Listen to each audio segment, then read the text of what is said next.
R for shiny shiny, and today I'm here with the GE E1235 camera. Now you might not have heard of GE before. It stands for General Imaging. They're really big in Europe, they're really big in the US, and they've just come over here. They're backed up with a lot of science and a lot of smart people. We're talking Hiroshi Komiya, whose name I've probably mispronounced, who used to be the head of Olympus, and he's now backing up these cameras. So he's behind the design, he's behind the processes, and he's behind the functionality. What we're looking at here is low-level, cheap cameras which have incredibly high specs. So far, this is the top of their range for E1235 with 12.1 megapixels, and they haven't got a price for it yet, but their possible price, they've told me, is $139.99, which is really, really low. As well as this, it's got a couple of other really nice features. First of all, it's got a 24mm thick body, as you can see right here, and as you can see, the zoom is pretty impressive.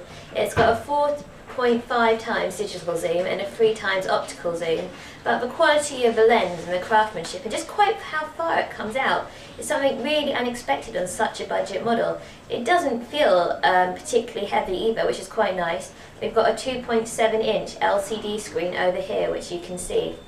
Other than this, we've got a couple standard features. We've got the zoom button in at the top, which is one of these little roller trackers, which I'm not that keen on, to be honest, but that's my preference. We've got a scroll wheel here, so you can scroll through all the functions, and it's got a nice little thing that all the functions will appear on the screen as you scroll, so you can see what you're doing, as well as has a little handy thing along the bottom, says auto mode, manual mode.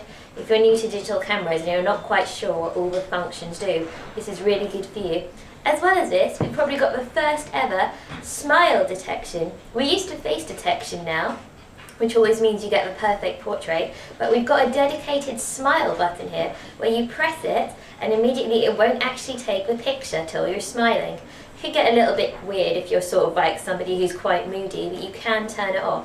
As well as that, we've also got panorama stitching, which means you can take 3 pictures of like a really big view and put them all together to get a great collage, print it out in all the megapixels. It's going to be great quality if you're looking at larger size photos or printing onto a collage or something like that. What I also like about this camera is it's got a focus button. Before you press the shutter down fully, if you press it down slightly, it will then autofocus on whatever's in front of you, thus meaning that you get a much clearer, more defined picture. You've got a bunch of modes to play with, you know, all the standard video, manual, macro, which is nice. And I quite like how they've got another click wheel down the bottom where it doesn't really matter which mode you're in, you can switch really quickly between flash and macro. So basically a decent camera, an amazing price, and I look forward to seeing this on the shelves soon.